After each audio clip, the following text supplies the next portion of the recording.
Hey guys, so I'm here to do my January wrap up. The first thing that I have to talk about is the 2017 short story advent calendar. I have it disassembled right now because I'm going to show you a couple of my favorite stories. But this was a holdover from last year. It was basically 25 short stories as an advent, so you could read one short story a day leading up to Christmas, and then there is one, of course, including Christmas. I, you know, didn't finish it though. So, and it came like so, with the little short stories in here, and they were all closed off with a little sticker and numbered so that you can't see what they are until you open them, which is great, except I did rip a lot of them getting the sticker off, but that is okay. So I just wanted to share a few of my favorite ones. The first one is number 1, which is called The Face, and this is by Laird Hunt, and this is the story. It's basically a story within a story. An old man is telling a young boy a story of when he was a like chief, not chief inspector, like a sheriff person or whatever, and it was really, really, really good. I don't want to say mystical, but there's like an underlying like kind of mystery type thing, and yeah, it was very good. The next one it was number 5, which is "Help Me Follow My Sister into the Land of the Dead" by Carmen Maria Machado, and I just finished her short story collection earlier today. But this is basically set up as like a Kickstarter with different pledges and different like like updates or whatever, and so it kind of shows the story of her trying to go back to get her sister, because she believes that she went to the land of the dead, and so she wants to obviously bring her back home, and so you follow her little journey with that. The next one, number 9, is Aftermath, and this one, oh gosh, this is by Laura Van Denberg, and I actually don't really want to say anything about this, but this one involves a woman living in her house and like something creepy with the attic. And number 10, which was Announcements by Daniel Orozco, and this one is just different wedding announcements, and they are all super hilarious. Yeah, they get kind of weirder and weirder. Number 15 was The Journal by Ken Liu, and it's all about how a wife reading her husband's journal, it kind of like uh, makes everything a little weird, and anxieties about marriage and like if your partnership is as strong as you thought it was, kind of, and like how to rekindle that a little bit. Number 17, Last Woman by Carly Baker. This is the story of a woman who's kind of isolated, and she's playing a video game of a woman who is isolated. I obviously have like a very specific thing that I enjoy when I'm reading. And so there's kind of, like similarities between her and this other woman. And it's just, it's really good. I got goosebumps right now just thinking about it. Ooh. Number 21, which was The First Day of Winter by Rebecca Rosenblum. And I mentioned this one in my reading vlog about how when I first started reading it, I thought that it was like a really bitchy woman talking to her friend, and it's really like a child talking to her father. And so I just like thought this was very like emotionally, like I just thought this was like it hit me. I like things also that make me cry, kind of. And so yeah, I thought this was a really, really well told story, and I'm definitely interested in reading. I'm interested in reading more from all of these people, but that was very good. Basically, a bratty kid around Christmas time, and like her dad trying to kind of please her, but also like find himself a little bit. That's not the right wordage, but it was very good. Number 22, which is The Christmas Banquet by Nathaniel Hawthorne, and this is also a story within a story, and this is all about like, this is kind of a downer of a one. It's like all these people having like very sad situations, kind of. So anyways, those are my favorite ones, and like a little tiny bit about all of them. And then I read Saga Volume 8 by Brian K. Vaughan and illustrated by Fiona Staples. I really, really enjoyed this one. I can't really complain about Saga. I did want to say that these like horse things reminded me of that zebra gum. I don't know if you guys ever ate that, but the striped zebra gum, the coloring on this creature reminds me of that. And yeah, I am continuing to enjoy this. The next one that I have is Hollywood Forever by Harmony Holiday, and I did a separate book talk for this, so I'll link that below. This is the last video that I did, I have not been posting anything. And this is kind of like a poetry, prose, art form, essay, really powerful. And yes, I would recommend. Also, indie publisher Fence Books. That's nice. The next thing that I finished is No Longer Human by Osamu Dazai, and this is translated by Donald Keene. I thought this was fantastic. I just saw someone else, I can't remember because it's someone that I just subscribed to, talking about this book in a wrap up also. And I thought the way that, I think it was a gentleman that he did it was like very eloquent. So I feel kind of embarrassed and nervous to talk about this. But it's basically a man has found 3 journals, and so he's showing you the 3 journals that he found, and is following a gentleman whose name I'm not quite sure, I don't remember, but he is a person who just like doesn't really relate to humanity and humans, and he doesn't really feel like a connection.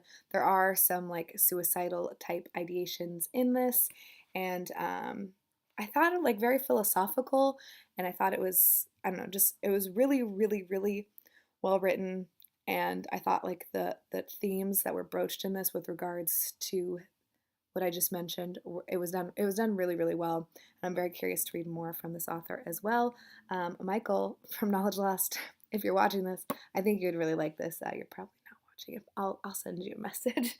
Um, Next, I finished March Book 3 by John Lewis, illustrated, or it's by John Lewis and Andrew Aiden, and I believe illustrated by Nate Powell. I think that's what the 3 people's roles are in this. And yeah, this was like so good. I'm so happy that I finally finished this. This was like an emotional roller coaster. I was up, down, up, down.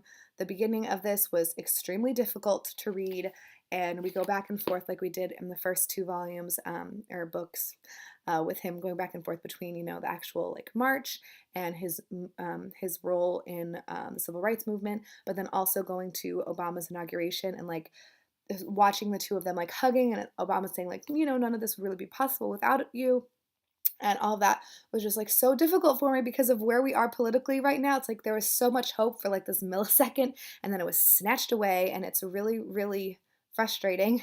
Um, but yeah, just in general, I felt so many different emotions when reading this, and it's so heartbreaking how horrible people can be, but then also so moving to see like how these like people are willing to risk their lives and everything they have for something that they believe in so strongly, because they should, because social, like humanity or whatever. Sorry, I'm starting to get a little like ragey. But yeah, this was just, I can't describe to you how amazing this reading experience was.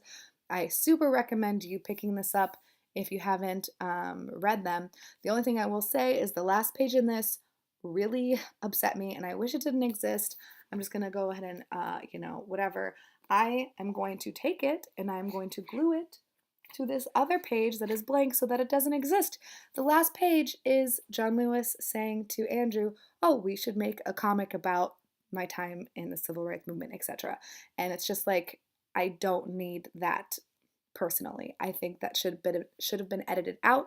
I found it patronizing and I really, really hated it. I gave this 5 stars because it deserves 5 stars, but like it sucks for me to end something that I love so much like that. It's I don't want to like uh I can't think of the word, but I don't want to, make this sound like Harry Potter because this is so much more important than Harry Potter. No offense, y'all, but it's like the epilogue with Harry Potter. I hated that so much. Like, your audience is smart and they understand what happened. Like, I just, it just frustrates me so much, and I really, really, really, I hate it. If you're gonna, you must read this. Not you must, but you should. Don't read that last page. I'm gonna, again, like mark it out, do something so that the next time that I read this, because I will definitely be rereading this, I don't have to experience that again because that really bummed me out. And then the last thing that I have is Almost Famous Women by Megan Mayhew Bergman. And this is a short story collection. I picked this up because of Yemeni's book club on Goodreads, Tales & Co. And this was fine. I don't know. I don't think that this genre is for me. I gave this 2 out of 5 stars. I listened to the majority of this and then read like the last maybe like 50 pages or something. And so I don't know if my disenjoyment has to do with the fact that it was audio. Also, I hate this cover so much. I'm probably going to get rid of this book. I don't want to though because I feel kind of bad that I didn't get on with it. So I kind of want to give it another try in the future. But I just don't like when people novelize or fictionalize, which is funny because I just read In Cold Blood and that's basically like the same kind of thing. But I just don't like people, although that was like, pretty factual. I feel like I was actually reading in that case actual events that happened. But this is like she just, picked these women and then like created kind of a story about them. And it just, I don't know, I don't like that at all. Like, that's not my jam. So, yeah, I think the genre it was my issue with this. I don't think it was the writing. I feel like if I had read um, this, like I read one or two of them without knowing that they were based on actual people, I probably would have liked it more. I think that the one that I physically read, I like towards the end. Actually, my favorite one was the retelling of the Lottery Redux. That was my favorite one in here. Um, so I don't know. I just did not get on with this at all.